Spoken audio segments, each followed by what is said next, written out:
As we are starting today, just a reminder for everyone to make sure that your mics are muted. And we really enjoy that you have taken the time to do the second session with us. I think that these lunch and learns are great because you have snacks right there in your kitchen. And we'll go ahead and we'll get started here. Today we're going to be learning about asparagus. So maybe you've thought about growing asparagus as a home gardener, or maybe you don't know much about it and you're wanting to know a little bit more information before you take that leap. And that's what all today's session is going to teach you about. So a little outline here, what are we going to be talking about? Well, really, we're going to be talking about why grow asparagus, what are some of those site requirements, what kind of varieties might you be wanting to plant or think about planting, and then the common insect and disease, as well as some of the weed pressure that we can get when we think about asparagus. Why grow asparagus? Well, asparagus is a very early spring crop. It can actually be one of the first crops that you get in the garden. So we're currently harvesting asparagus at my own home garden, and I am from Tipton County with Tipton County Extension here. And this crop can also go through June. So it will be one of the first ones that you have in your vegetable garden. And it's a long-lived perennial crop. It's one of the best things that I love about asparagus is because you plant it one time and then you can have asparagus in a healthy asparagus patch for 15 or more years. Asparagus, once you get your planting started, is actually very easy management. You will have to deal with some weed issues, but compared to other vegetable crops, asparagus is going to have less disease and usually less insect pressure. And of course, it's a very healthy option and it's full of a lot of vitamins. Soil requirements. Now, when we are looking at growing asparagus, asparagus is great because it grows well in many different soil types. So you can see huge asparagus patches up in Michigan on the very sandy soils, as well as you can grow asparagus and clay soils. So if you think about it, no matter where you are, if you're joining from Indiana or even outside of Indiana, asparagus could be a crop that you could grow. Now, the one thing I will caution you though, is that asparagus must have good drainage. Asparagus cannot sit in water. If it's sitting in water, you're going to cause a lot of different crown root issues and you can get a lot of rot, and that's not what you want with your asparagus patch. For your asparagus, your soil pH is important. We talked about soil pH last class, so refer back to that video when we send it out. But with soil pH, we want to have a 6.5 to a 7.5. And in Indiana, as we learned last week, a lot of our soil pHs are going to be on the higher side. So in most cases, if you do a soil test, you'll likely find that you have the correct soil pH for asparagus. But asparagus will not do well if you start to have more of an acidic soil. It won't grow and you'll have some reduced yields if you're trying to grow asparagus in a pH less than about 6. Asparagus also needs fertilizer. It is when we think about our medium or a heavy feeder. So think about your pepper plants and your tomato plants. Asparagus is going to require an annual nitrogen application, and that can usually be done either in the late winter or early spring. There are numerous extension publications on exact recommendations for fertilizer, and we'll make sure that we get that sent out to you guys. Now, moving on to the cultivars. So what kind of varieties of asparagus should we be looking at even planting in our garden? Asparagus is very cold hardy, so it can cover a lot of different zones or hardiness zones. And all male varieties are definitely preferred with asparagus. Female plants, so this photo here, this is of a female fern or a female foliage. And those berries on there are going to be the seeds. Female plants spend way too much energy in producing seeds, so you have reduced yields. Some of the older varieties were more of the female asparagus crowns, and they have even sometimes a 3-to-1 in reduction of yields compared to some of the newer all-male varieties. And also, you really want to make sure that you're reading the description from the seed company, because once you have asparagus crowns, which I'll show you in a little bit, you can't tell the difference between the male and female crowns when you're planting. Of course, you can tell later in the season when it's producing the berries, but in most cases that's too late. You're already stuck with those female plants. Now here's a cultivar here. This is some of the famous cultivars. I'm actually going to go through almost all of the different varieties of asparagus that they have on the market, because there's not too many different asparagus varieties. It's not like tomatoes or pumpkins where we have hundreds and hundreds of varieties. So one common one that you'll see in all, no matter if you're getting it from a big box store, you're ordering it online, will be the Jersey Giants or the Jersey Knights. These have high yields, they're the all-male varieties, and the Jersey Knight asparagus plant is highly resistant to rust. We will talk about rust as a disease later, but just a thing to know, as many of us know in Extension, as well as if you've gone through the Master Gardener class, whenever we're thinking about planting something in our home garden, we really want to make sure that if there is a variety that is resistant to a disease, that we're planting those kind of varieties, because that's going to be less trouble for us later.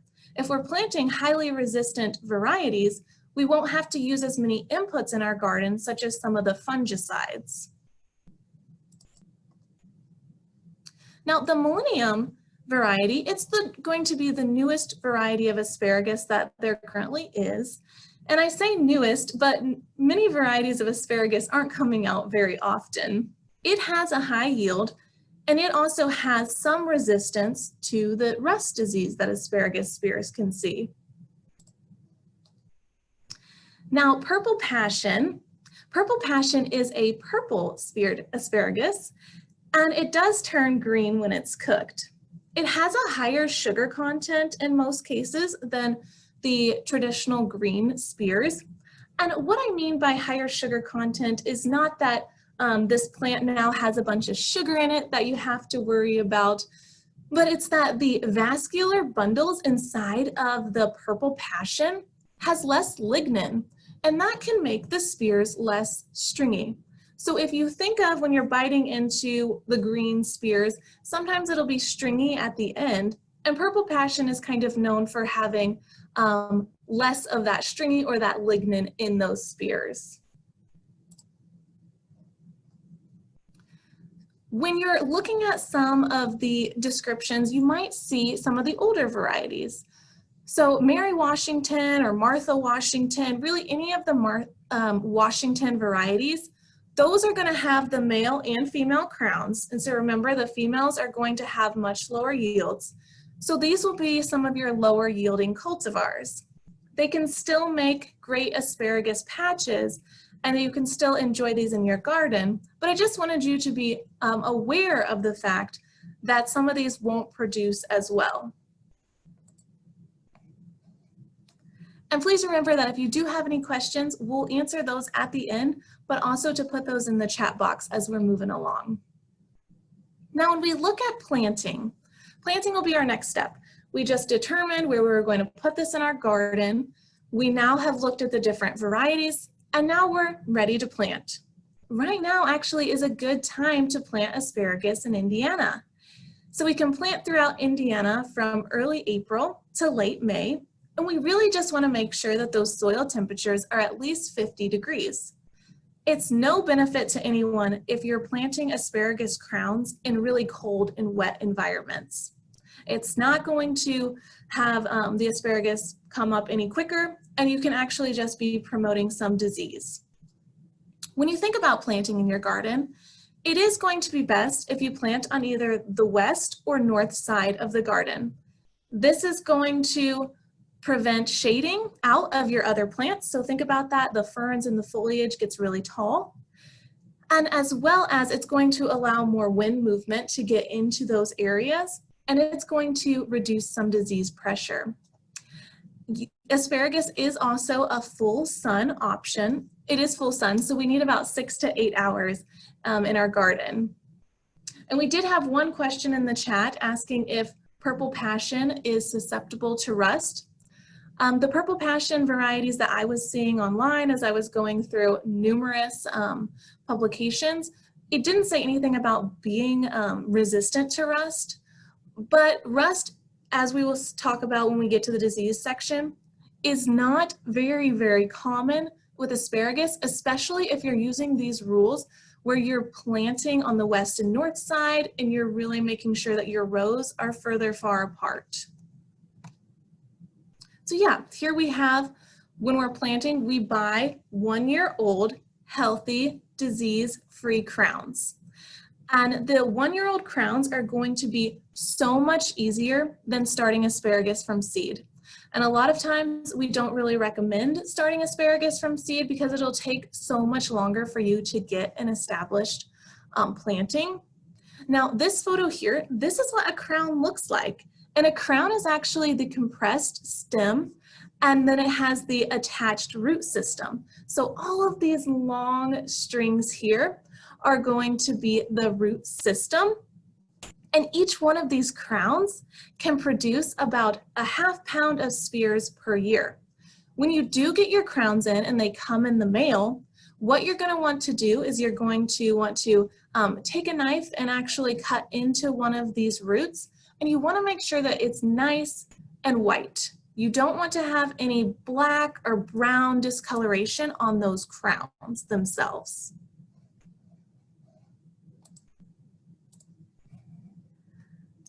Now you're ready to plant. You have those crowns in, and what you're going to want to do is you're going to want to dig furrows. So as we see in this photo, we're going to want to dig down at least 6 inches. So we're going to dig down 6 inches deep and 12 inches wide.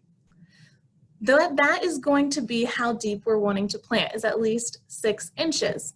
Then the best thing you can do is actually apply either a pound of 0,420, so basically phosphorus. As we learned last class, we have NPK on those numbers there on our fertilizer bag.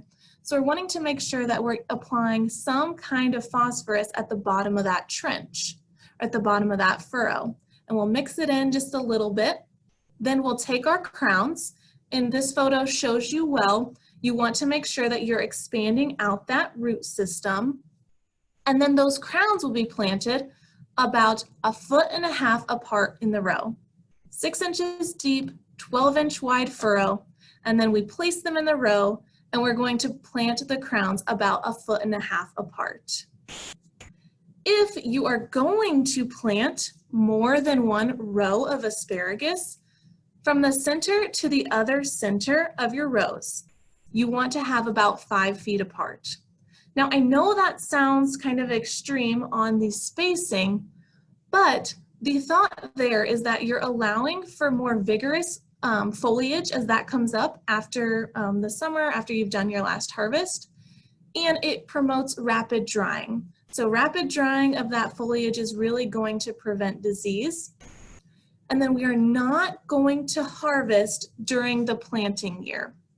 So spears will emerge, some spears will, but you're going to want to leave those.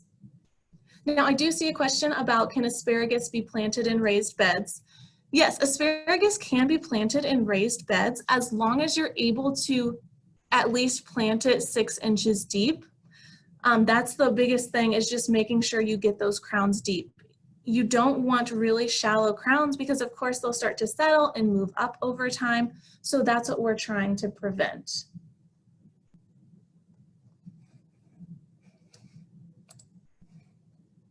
Okay, so moving on to one pest that we might see in our— Hey, Amanda. Yes. Sorry to interrupt there. You had one other question up there. Mary Jane would like to know if you can add fish emulsion or nitrogen to 3-year-old plants right now, or is it too late? Yes, so you can add fish emulsion. That's a fine nitrogen source, but it probably is too late right now because your spears are going to come on and you don't want to apply too much excess nitrogen. I would recommend that once you've done your last harvest, then put that fish emulsion on, because then you'll be promoting more of that foliage growth. So in the next year, either in late fall or early spring, you can add it before your spears come up. But great question. Can plants be moved once established? I personally would have to look into that, Kathy. I'm not sure of the answer for that. If you put your email address in the chat box, I will definitely get an answer for you. I have never moved my asparagus beds. I would be a little concerned about damaging the crowns, and you'd have to dig pretty deep. But I don't know, it might be possible. I'll look into it. But getting back here to the insect aspect of it, the asparagus beetle is going to be one insect that will really impact your asparagus if you have them. It can cause the stems to turn brown, it can reduce the yield, and the photo of the black insect there with the white spots, that's the common asparagus beetle. And then we have the red one with the black spots, and that's the spotted asparagus beetle. I have had an asparagus plot for about 5 or 6 years, and I have never seen the asparagus beetles. I don't think they're as common, but it is one insect that growers do need to be aware of. And what you can do when you're looking for them is they're going to be most active in the afternoon. So go out in the afternoon into your asparagus patch and see if you would see them. There are 2 different methods. You can use a combination of these methods is definitely what we'd recommend. Most of the time the asparagus beetle won't be very extreme to where it's causing significant damage, so it's okay if you still have some insects, just like all insects in our gardens. You can actually hand pick off some of these beetles, and if it was an extreme case, then you might want to look at using an insecticide. The other one that we commonly see as a pest for asparagus is going to be the Japanese beetles. I see the Japanese beetles, of course, more on the foliage or the asparagus ferns, not the spears themselves, because the beetles haven't emerged yet. So this would be later in the summer. And the best thing to do for Japanese beetles, which I'm not sure if you know this yet, but Japanese beetles are not as active in early morning or night. They're very sluggish. So what you can do is go out in the morning or night, soapy pail of water, and you can actually pull them off in clumps. They're very easy to pull off that way, and that's usually the most effective method. Now, we want to look at, are there other pests, other things that we might be having in our asparagus patch? As I had mentioned, I have started to finally harvest some of my asparagus, but for the past 3 weeks, I was not getting any asparagus, and I didn't understand why. I didn't have any bugs yet. I did everything right. I fertilized.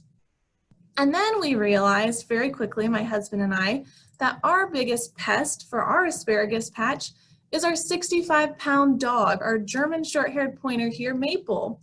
So if you do have an asparagus patch, I mean, I guess dogs just really enjoy those spears just as much as we do. So make sure to watch out for them and maybe even harvest before you let them out in the morning.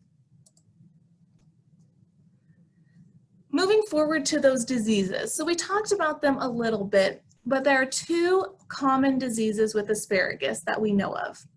There is rust, which you can buy resistant varieties from. And rust actually is going to look like what it is. It's a fungi, it's a fungus. So you're going to have these little spores that will appear on your spears. They'll be a yellowish or orange lesions. And for individuals that are experiencing rust, one of the things you can do is make sure that you're clearing out the residue in the fall. So we leave those ferns up throughout the season. And in most cases, if you didn't have disease or insect pressure, you would just leave the ferns until early spring and mow them down. But if you did see rust on your plants, you would want to make sure that you're cutting those back and then you're getting those out of the garden. So sanitation will be really important to clean up or to prevent rust on your asparagus patch. And then you also look at if you have any volunteer asparagus coming up. So say you had a female plant that had dropped some seeds and now some of those are coming up, you want to remove the volunteers. And remember we said planting healthy crowns and resistant varieties is important, but sometimes when those seeds are dropping and they're coming up, those ones might not be resistant to rust, and so that could be bringing that into your patch. The other one is going to be root rot or fusarium crown rot. This would cause yellowing and wilting of the foliage. So when you see those asparagus ferns coming out in July or August, you might see a sudden yellowing in one specific fern, and that might be root rot. Unfortunately, root rot would be the main cause of a decline in an asparagus patch, and using any kind of fungicide would not be worth your time. It isn't going to be effective. There aren't anything on the market right now that would be able to help with the root rot. So the biggest thing to prevent this is making sure that we're planting in a really good drainage, as well as we're making sure that we're spacing apart the asparagus crowns properly. So we don't want them to be sitting in water. Now, when we look at weed control would be the biggest issue in asparagus patches. And weed control, just like anything else in our gardens, we can do some hand pulling or hoeing. We can even, I put cultivating up there, but making sure that we're cultivating very carefully. So if you are going to use any kind of tillage or cultivation, maybe cultivate in between the rows, as well as only really cultivating on that top 1 to 2 inches. We really don't want to damage our crowns if you do use that method. We can apply about 2 to 4 inches of mulch. So after you have harvested, you can put down some mulch your bed really well once those ferns are growing up to try to prevent some weeds. And then you can use pre-emergent herbicides, whether that is an organic option or a synthetic option. You would put those down before any of your spears come up, and those would be able to help for some of your perennial weeds or some of those really early season weeds. One note here though, as an asparagus grower, you might have heard this yourself. Please do not use salt as a weed killer. Asparagus is very tolerant to salt, which is why individuals think that they could put down different salt and Epsom salt, because weeds and really most all other plants can't handle those salt levels. But what you're doing when you're actually putting that salt on your asparagus patch is you're destroying the structure of your soil. If you have a clay soil, it's now becoming almost this concrete texture, as well as you're inhibiting water from being able to go down your soil profile. And then on top of that, whenever it rains or if you irrigate, you can wash that salt down. And as we learned, soil water doesn't just go all the way down. It can also move out on the side. So your salt can actually be leaching in other parts of your garden. And there are very few other desirable plants that can handle those high salt levels.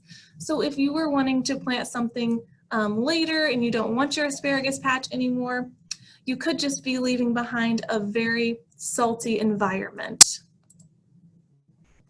Now, harvesting. So we have learned about pests and what we can do for pests and weeds and what to plant and how to plant. And we finally have the best part of it, harvesting our asparagus. Asparagus is going to be one of the vegetables that you're going to want to harvest early in the morning. If those spears are left out in a hot summer afternoon or a hot May, they can start to be very perishable and start to fall over. So usually if you harvest in the morning, that will be a best practice. Harvesting for many growers will be from about mid-April to mid-June. And when it's really early in the season, we get very elongated spears that can be 7 to 9 inches. You can just snap them off at the soil or base. You could cut them. Any method will work.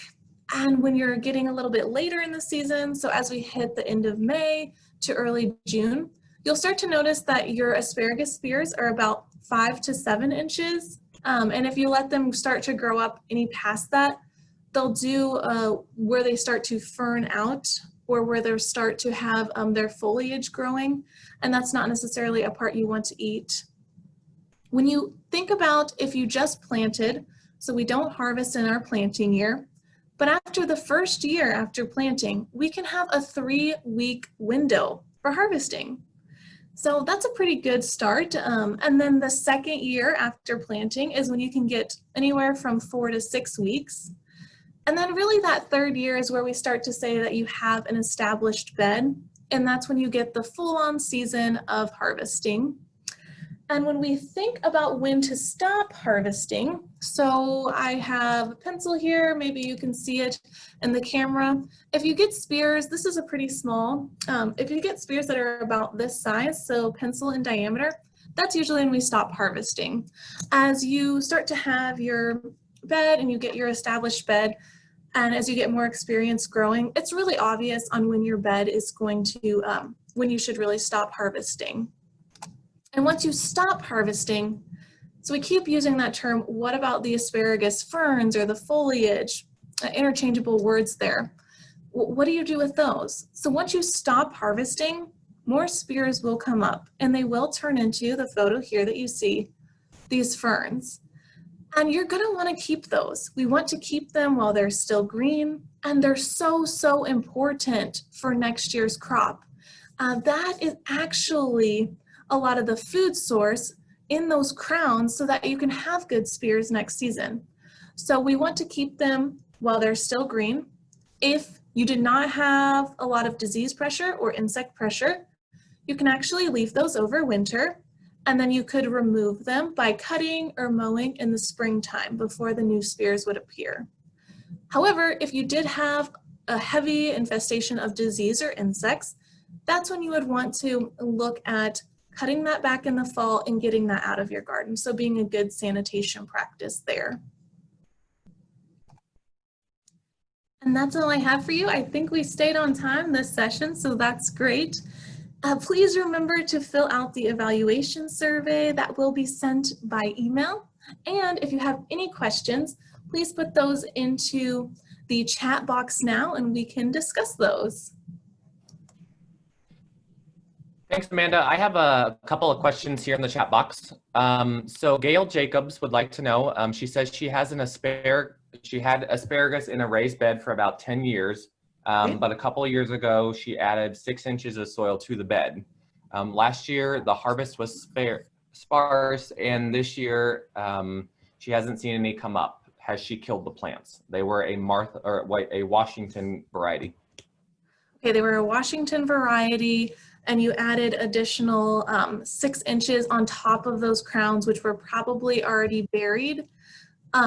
I would be willing to bet that they're so deep that they're not able to come up when we plant them that deep. I mean, I would look at, because we even just learned that you can transplant them or move them once it's established, I would try to dig up some of those crowns. You can tell by the crown itself if it's still alive. Cut into one of those roots and look to see if it's white or if it's turned into black mush or yellow mush. If those crowns are still alive, just make sure that they're only 6 inches deep. You could have made them a little too deep by adding all that topsoil. Also, Amanda, do you recommend or have any thoughts on potted asparagus plants? Ooh, potted asparagus plants. I don't have any recommendations off the top of my head on putting them in pots. You'd have to have a pretty big pot, right, if you were going to plant multiple crowns, because only one crown would give you half a pound, so that's not much at all. That's like one serving for to adults. So you could do it. I mean, as long as you follow the recommendations as the planting depth, you could definitely do it in pots. But you'd want to make sure that that pot had good drainage, as well as it was a larger pot so that you could space them out. But if you give me your email address, I'll be happy to look into some more information for you. Moving on then, Mary Jane has a question about, she said all of her asparagus wilted with the last frost. Is that normal? Oh yeah, Mary Jane, that's a great thing to bring up. I didn't talk about it, but mine did too.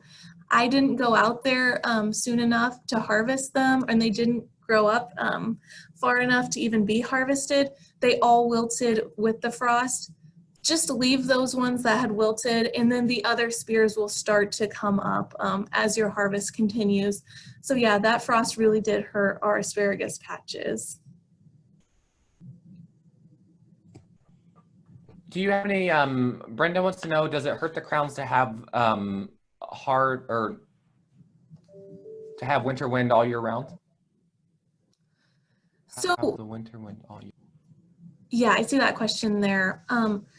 That is one reason why Purdue does recommend, if you had healthy foliage, to leave that up, because it can insulate the crowns from harsh winds as well as snow, and to keep them healthy. So if you can do that, I would definitely recommend it. If your patch had a lot of disease and you do get a lot of harsh winter winds, especially if you live in the country and you're kind of in an open area, you can put some mulch down too, and that would help insulate those crowns. Okay, next one then is, when harvesting, should we cut everything until we see the spears getting skinny?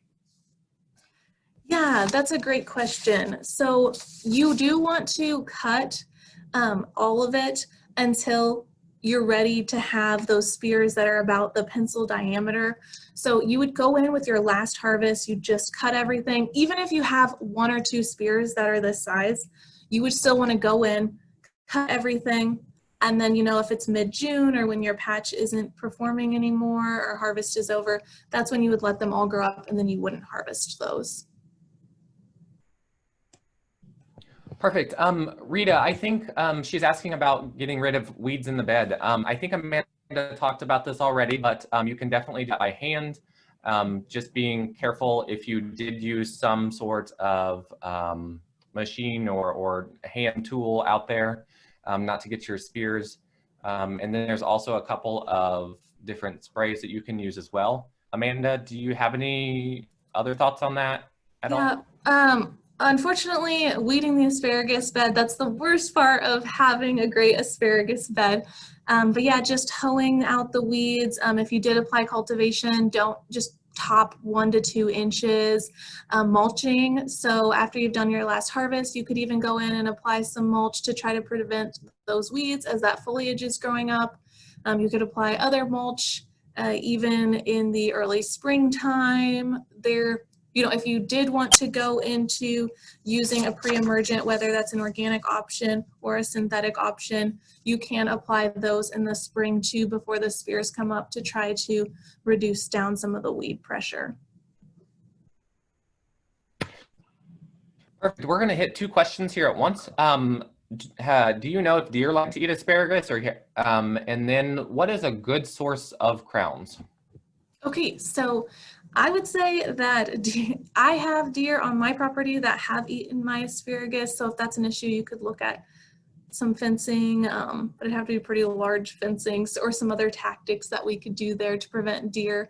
And then a good source for asparagus crowns is going to be really any reputable place, whether you're looking at a box store or you're looking online, that is selling a variety that you want to grow, making sure that it's a 1-year-old crown. And then when you look at those crowns, remember when you have that in your hand to make sure that those roots don't look diseased or damaged. So if they look black or brown or really dark in color and they're not a white root, that's not going to be what you want. You want a white looking root. So most places, they have reputable crowns.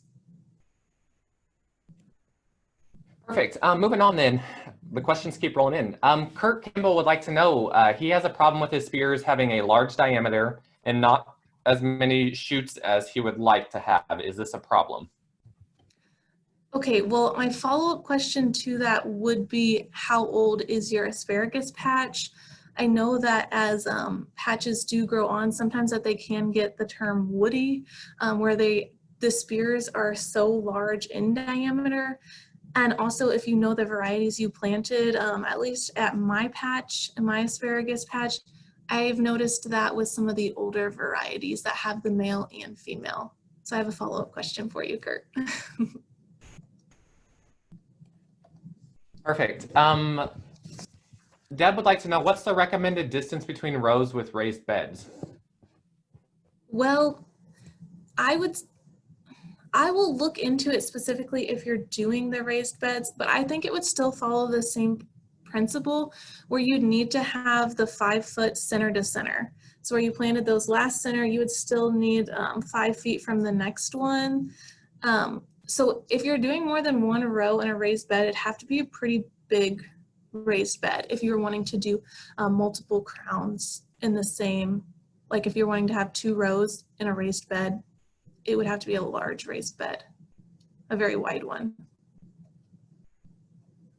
Perfect. Next question is it too late to fertilize right now? This person lives south of Fort Wayne. Okay. So if your spears, if you haven't started to get any spears yet, because you're so much further north, you could potentially still apply some fertilizer. If you are starting to get spears though, just hold off for this year on fertilizer and wait until you've done your last harvest. Then go ahead and side dress right after that harvest with some compost or nitrogen to help bring some health back into that foliage. Man, lots of questions today. I wish I could help you, Amanda, here, but moving on. Mary Jane says that her asparagus is 4 years old and she only gets probably 10 spears per plant per year. Is that normal? Okay, so 4 years old, you get about 10 spears per crown. 10 spears, I mean, you're looking at the ½ pound. I would say you should potentially be getting a couple more spears per crown. I would make sure that you're applying, like, are you applying fertilizer? That is the biggest thing, is that they are medium and heavy feeders. So if we're not fertilizing our beds, so again, we can do that in late winter to early spring, or do that after our last harvest. If we're not using fertilizer in any sense, that can really impact the amount of spears you're getting, as well as are you making sure that you're letting that foliage grow up. So those are some recommendations there. Okay, so several people have requested information about transplanting and container gardening with asparagus, and they put their emails in there for you. Okay. But David's iPad, which I believe should be Julie Spangler from Miami County, wants to know, does it hurt to the beds with leaves in the fall? I wouldn't say that it hurts it. I mean, it's another sense of mulch. Just make sure that those leaves are, you know, there weren't any disease issues on the leaves that you're putting down yourself. So it is just another form of mulch. I wouldn't say that it would hurt the bed. Perfect. Kurt then did respond and said his patch is 5 to 6 years old. So I don't know if that helps it. It might be getting to that woody phase. I don't know. I would think that that would still be a little bit early, since an established bed doesn't happen until 3 years. So I'll look into that for you, Kurt, and get back. I think I have your email address if you still use your Purdue one.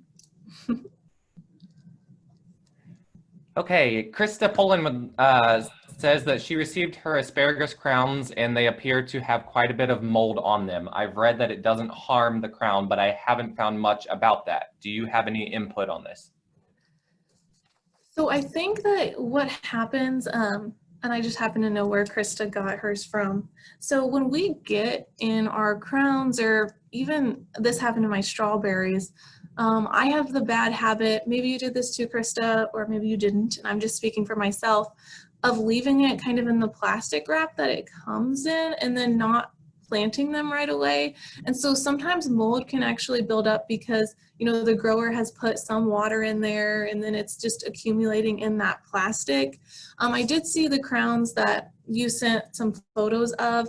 That was not that much mold. I think that that can easily just be kind of wiped off, run under water. Your crown still looked really healthy. So I'd wipe that mold off. If you can get them planted as soon as possible. But if not, you can put them in a portion of your fridge if you needed to extend, you know, if you can't plant until next week or something of that nature.